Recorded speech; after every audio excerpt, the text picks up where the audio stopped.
Welcome to Cancer and Peace. My name is Sean Stewart, and I'm facilitating a conversation with my now famous good friend, Peter Scalzo. And we can talk about your fame later. So I'm it just won't be a long conversation. happy to be in your presence, Yeah. the aura of being around you Oh, and all wow. that is and that's what we're going to talk about today. Is I there think, a little something that you want from me? Yeah, let me think about that. So yes, Peter paid me to say that so that he'd feel good about yourself, right? Yeah. That's not at all what happened. So no, we're having just a lot of fun conversations offline, but we want to talk about today a bit about leaving a legacy, and I think the importance of taking time to embrace where you're at in your cancer journey, and taking time to think about what's the most important things that you want to have happened over the next few years, because there is something, and I know I mentioned this to you and you nodded your head. It's like if you get a cancer diagnosis, it may not be a terminal diagnosis, but it does speak a lot to likelihood of shortened years in your life, and to take time to really embrace the opportunities that are in front of you right now, and to really think about what it is that you want to accomplish with the coming days, weeks, months, and years, and how did you approach it? And one of the things I thought would be interesting about this is because when I looked at your journey, and I'm going to kick it to you here in a second, is when you received a terminal diagnosis, you took time to do videos for all your kids. You want to have a message that you would communicate with all your kids. And so I'm going to go to you here and say, hey, your thoughts as you were going into this process. You've thought about legacy. You've thought about, what do you want to leave for your family and the people around you? What were you feeling? What's the whys? And just a little bit of the importance of this from your viewpoint. Yeah, and I think, thanks, Sean. I think we have established in prior episodes that that purpose provides meaning.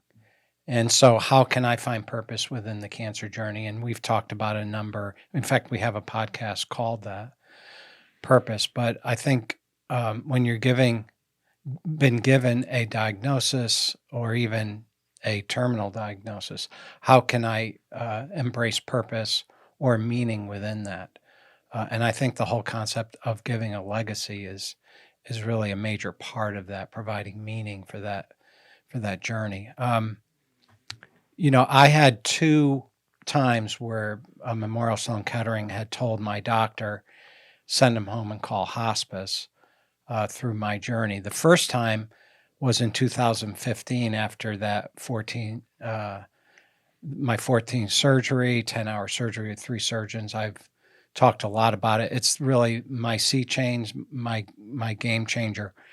That's where the cancer became metastatic. And so when Sloan said to my doctor from Lenox Hill, Manhattan, to send Peter home and call hospice care, I still resumed sort of my normal life. I was still working, and there was no evidence of disease that we could see. He had cut away tumors in that surgery, but there was no such thing as clean margins because he was cutting them from all over the place.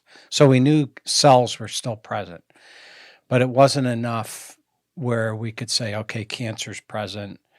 And so, go on disability and do all that. We weren't ready for that, but everyone, the writing was on the wall that the cancer was still in there and it was going to come out again. So I went back to work and I resumed my normal work phase and didn't think much about end of life and mortality and all that. I mean, I was too busy trying to make a living, and I didn't feel well. I was very fatigued and I was grumpier than usual. I know that. My tolerance level wasn't all that great. It was difficult to work full time as a lawyer and do that journey because I knew the cancer was growing. But finally in 2017, down at another New York hospital with my surgeon, and I was overnight for about 4 nights, but it was then that he went into my bladder and that whole area and found, tumors, and tumors the size of a tennis ball was in there. And And so the PET scan revealed that there were tumors outside in the region and all that. So finally, in 2017, we could say, okay, we have a visible sign of all this cancer, and it is metastatic and it is life-threatening. And so at that point, I explained that scene before, but in March, my oncologist and surgeon together, teary-eyed, my surgeon had a fellow who I knew well, and he was crying, like weeping, crying. And they just put their hands on me and they said, we're done. There's nothing left to do. My kidneys were so damaged that I couldn't get chemotherapy, no major cancers. I tried 3 major cancer centers and no one would do it because it would have destroyed my kidney function. So I was disqualified from it. And at that point, that's when my doctor said, okay, this is it. We've done everything we could. At that point, I knew, okay, this is it. This is the end of life process that I'll be going into. So it was then that I went on disability. I left my law practice. I remember having a meeting with the firm. I called the firm in to the meeting and I just said into our conference room, and I did residential real estate closings, lots of them. So there were times I had to talk about septic systems and roofs and things like that. And I just told everyone, I said, in the final days of my life, talking about roofs and septic systems is not a meaningful legacy for my family and for me. And so I said, I'm just not going to come down to work anymore. And my firm was very gracious and paid me until disability started, which was months, and I reconciled with them. And my doctor was very gracious. I owed him a lot of money, like to the tune of a couple $100,000 or something like that, and he forgave the money because the writing was on the wall. I needed money, and I heard from somebody that if you have an end of life prognosis, you can pull money out of a life insurance policy. You probably know that. So my doctor signed. My oncologist and surgeon signed a statement that said I wouldn't live longer than a year. So I was able to pull some money out of a life insurance policy to help my daughter in college and my wife at the time buying a place down in North Carolina. So I had my estate all set because I'm an attorney and I had done that. That's something that I had done. I had life insurance policies in place. And I was in a rental home at that point. We had sold our home. Leslie had already settled on moving down to North Carolina. And I went home to that house in Sandy Hook, Connecticut. And I prepared to do an end-of-life journey. And the major theme for me was, how do I leave a legacy, a meaningful legacy? I remember having the conversation with the Lord and just examining myself, like, what gives me life? That was the question. What gives me life? And I said, hey, if I have 6 months left, which was the probability, that was pretty good, that's what was going to be the time frame. How do I want to spend it? And it was really interesting because I could care less about running out and getting a new sports car, going on a vacation somewhere that's exotic, whatever. Like, in other words, fulfilling my bucket list. When I first started the cancer journey in 2005, I did create a bucket list. You had a bucket list, and then in 2005. So the terminal diagnosis that was imminent changed your bucket list in a very big way. Right. Huh. And then it became, hey, the realization as a believer was, I'm going to be in heaven pretty soon. I can see it now. Mm-hmm. The horizon's there. And so preparing for my visit to heaven, I liked watching near-death experience videos, and I know they're controversial, but some of them are just amazing. So you started binge watching near-death videos on YouTube or something? Yeah. And I read, Jack and I are both shaking our heads here in studio laughing. I read Imagine heaven, which has a lot of near-death experience accounts and talks about heaven scripturally and all that stuff. And I spent a lot of time in prayer. And so just Yeah. because this is not yeah, a personal experience, so I'm interested in exploring here a little bit. If it's Yeah. okay. No, it's okay. Because you're at a point in your life where you feel like something is imminent, and you were exploring, hey, what's it going to be like to Yeah. go from one side to the other? Yeah. That's the curiosity that's going on in Yes. your mind. Is what's this gonna, Yeah. this process really gonna be and feel like and look like? Yeah. And so you started looking at other people that had, Yeah. in some ways, gone down this road before. I mean, if you said to me, Peter, I want to bring you to St. Petersburg, Russia tomorrow, right? You go online and start looking at. I've never, I don't even really know what it looks like. And Yeah. so I would research it. Fair enough. Yeah. Yeah. And it was that kind of a feeling. It wasn't that heaven isn't real, but it was like, hey, I'm going to be transitioning. We just and don't going have there. good pictures and videos. Yeah, And so now you're getting some level of somebody's account. eyewitness account, Yes. and hoping that they do a good job in this court of YouTube.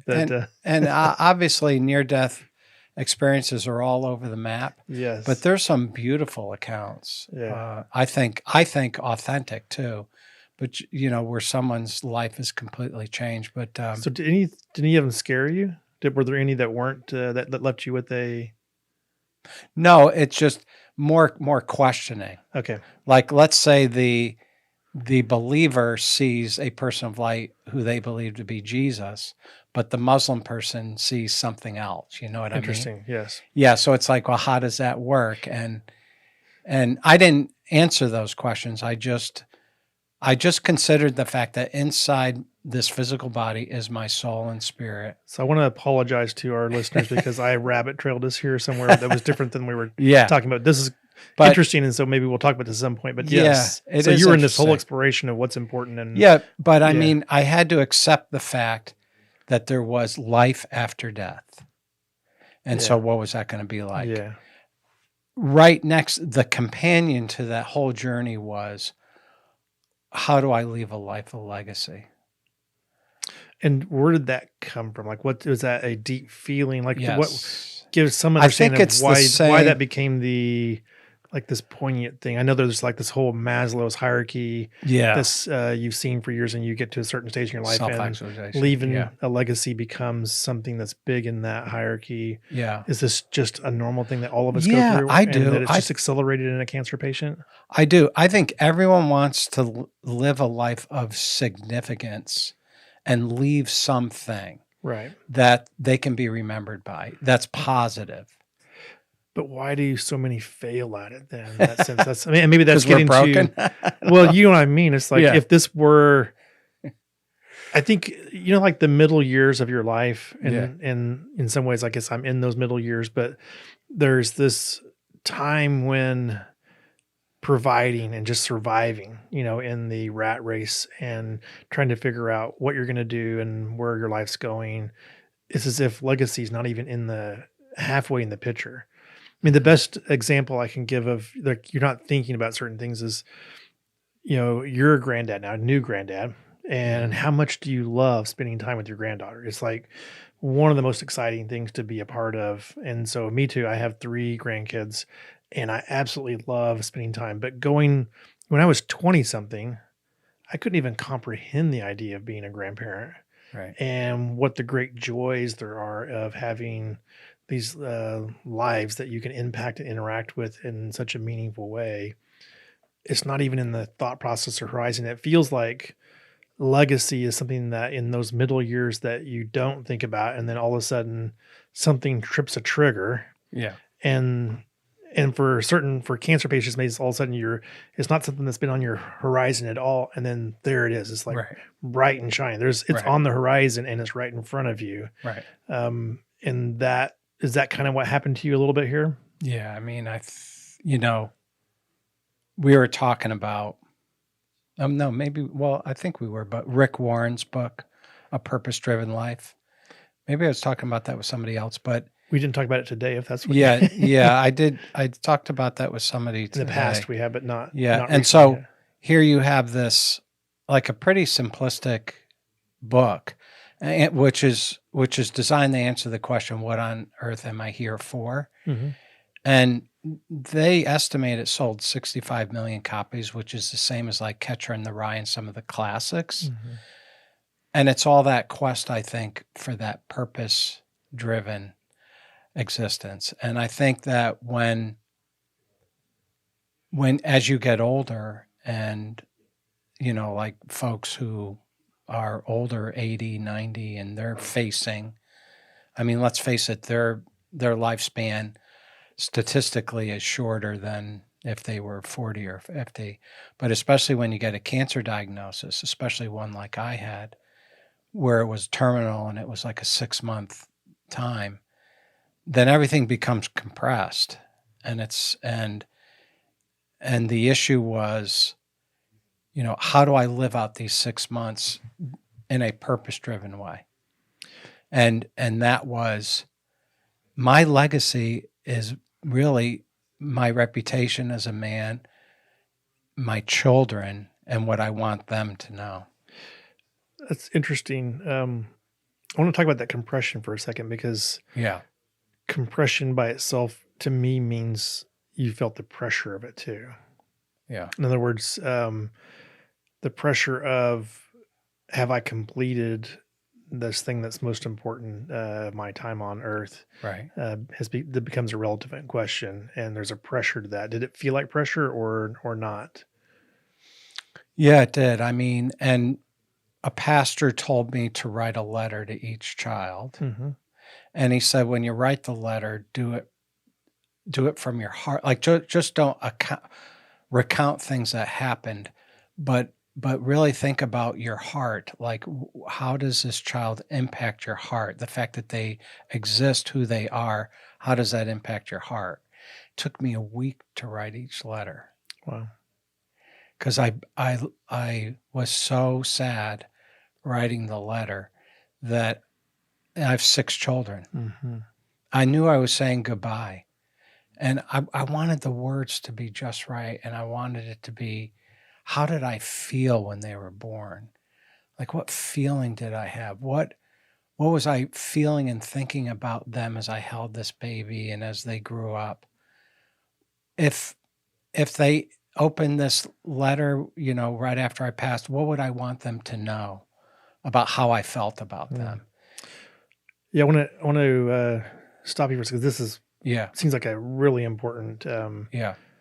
an important point in your journey, and you're taking the time to really think about what it is that you wanted to communicate, things that maybe hadn't been communicated. And then a question comes up in my mind too that I think it might be really important for our listeners to hear, or for you, how you managed this, is, did the letter feel inadequate to describe what you wanted to? In other words, you write this this letter, or you leave this communication, but did it feel inadequate still? Oh, yeah. I thought that's the reason why I was going to guess you were going to say yes. I didn't want to pre-script Mhm. that, but I was going to guess you were going to say yes. And Mhm. one of the things I was thinking as you were saying that is, when you communicated something that was so deep and meaningful and real, and you had to do it with words on a page or in some way like that, it was never going to be perfect. Right. And the goal of this isn't to be perfect, it's to step into the vulnerability of sharing your heart. And I think that's an important part of what I think you went through, is that you took a week. You could have easily spent a month or more, just because of how hard it is to wrestle Right. with each one of those out. And the other side of this coin is that what a gift I was given, Mm-hmm. because, I had a couple friends over COVID who were in their 50s, fathers. One died from a brain aneurysm during the night, and another one had a heart attack during the night. I was given a period of time to actually formulate what I wanted to say to each child Yeah. and actually spend time with them. That's a gift. think that was a big piece of, as I was thinking about this episode, and just when you think about peace, and it's thinking about the opportunity in front of you. It's like there's, if you're listening to this podcast, you have cancer. Yes, you've been given pain and suffering, but you've also been given an opportunity to embrace your legacy and opportunity to embrace vulnerableness and to really dive into those relationships, those things that you care the most about. Because I love the fact that early on in this podcast, you talked about your bucket list. It changed. And so your priorities changed. But did you change? Or did your perspective change? My perspective changed. Yeah. I think. Yeah. In 2005, when I had my initial surgery, the bladder removed, prostate, all that, I was at Sloan Kettering, and the news was that they had gotten the cancer out and it hadn't breached the bladder wall. So I'm like, this might be a cure. Nevertheless, it was a life-threatening cancer. So I thought, I'll do a bucket list of like 10 items. I did everything on that bucket list. Everything was done. And was any of that healing helpful, bring peace? Well, like for instance, traveling to Israel was on there. Going on a cruise with my family was on there. I can tell you right now, my kids brought me skydiving for my birthday a couple years ago. That was not on there. I know the things that I've done with them, that's not been on there. But you're not a cruise guy either. I heard you saying that's not. Yeah, you know, but I was curious and I did want to do it. Yeah. But there are a number of really experiences. I'm half Italian and I wanted to go to Italy and I did that. Spent some time there, and you know, so there were it was really experiences, trips, and you know, I had 15 more surgeries in a 10-year time span, so I squeezed stuff in between major surgeries at times, and you know, I did it, and I did enjoy the bucket list, but it wasn't like it. You know, it was fun and it was great and I enjoyed it. Let me ask the question a different way. Yeah. Did any of it bring you peace? Yeah. So the answer to that is that inner peace. The answer would be no. It was fun and great and I loved it. Yeah. Not without purpose or meaning, but did it bring you peace? Right. I think the topic we're talking about today, what realigns your bucket list, so to speak, or your priorities, right, is as if peace moved up in your significance, was a part of recognizing that without certain things happening, without communication, without expressing love, the things that are the highest priority things moved up because you wouldn't find peace. And I've done lots of end of life journeys with people, and you know, they don't have pictures of their fast cars or they don't have their degrees hanging from the walls. They have their family surrounding them. Yeah. And I knew that's really where I get and where most people get their meaning and purpose is through those, you know, significant relationships. Yeah. I think all of us intuitively know that, or I think we do, you know, that a house or a car. Nobody said he had a big house, or you know, he made $1 million by the time he was 25, and now none of those things play out. I just find it somewhat interesting. You know, there's that, but I don't know that many people do this really well, and so there's a level of that conversation I'd like to get into, and I think we'll save it for the next episode. Here we'll talk about what are the things, the components of doing this part well, the leaving the legacy, the things to put in, and what's important, like how do you do this a little bit, because I know you've been down this road, and so we've talked a bunch about the importance and how your own journey changed your perspective, and as your perspective changed, then you started executing on it. But I think it might be helpful for our listeners just to hear, hey, what did you find to be the most important parts? What are the tools that you use? What are some recommendations you may even have for them as they're going on this journey, trying to find peace as many of our own listeners here or people that are watching these podcasts, as their priorities have been aligned, how should they approach this, or what you're experiencing doing that as you would talk about. And so we'll go with that next episode. Great. If we're good with that. So Yeah. we do appreciate everybody for listening. It's great to just think a lot about the purpose of our lives, our legacies. And so just encourage you to go to cancerandpeace.com, see our other resources that are out there. You'll see some more new speaking engagements where Peter is even more famous than he was last time he was in here. Famous. And his Cancer and Peace book is out there, and some of the resources that we reference are also out there for links. So we just thank you guys for listening. Thank you.